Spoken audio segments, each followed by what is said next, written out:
I continue to wonder, what is it that makes anyone take Donald Trump seriously? I mean, is he going to be one of the great presidents? No, he's going to be the worst president. Well, of course he's going to be the worst president. Why? He was completely incompetent and he should never have been there. That was one of America's greatest mistakes. Let's listen to Michael Beschloss and then we'll take it on the other side. When you study the biographies of these men, do you come across them openly talking about their legacies and wondering how history will judge them? Yes, they do. But they do it in terms of, what can I do to make this country better so that 50 years from now people will say, this is something that this president did that was distinctive, and maybe he did it against his own selfish political self-interest. Hard to think of a case where Donald Trump has ever done that. And also, Harry Truman once said he couldn't imagine a president who does not read history, because the only way a president, he said, can get any benefit from all the successes and failures of earlier presidents and earlier citizens is to know where they succeeded and failed in history. He said that every reader will not be a leader, but every leader must be a reader.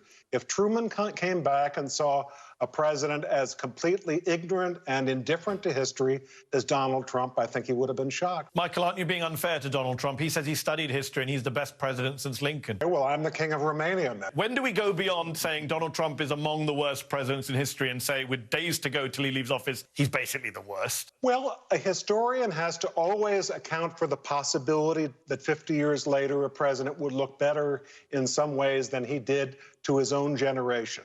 That having been said, Donald Trump is not going to change the record. He was largely responsible for the deaths of hundreds of thousands of Americans who did not need to die. Millions of others who suffered from COVID who did not need to suffer. An economic calamity that is afflicting people tonight in a way that is not going to be alleviated by $600 or $2,000 while the president sits in Palm Beach and the vice president sits in Vail on a ski slope and the secretary of the Treasury is in Cabo San Lucas in Mexico. This is really Nero's fiddling while Rome burns. Enough said. Absolutely, there will be no rehabilitation on Donald Trump's record. Donald Trump is responsible for over 300,000 people dead in America. Donald Trump is responsible for pilfering the middle class.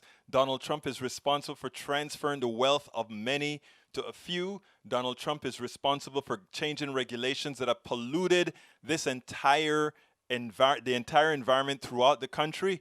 Yes, there will be no rehabilitation of who Donald Trump was.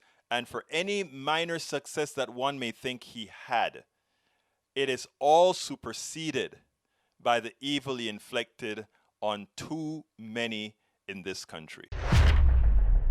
We spend a lot of time deconstructing the news, trying to parse it into a form that everybody can understand. We try to find those little nitpicks where it flies above the fray, etc.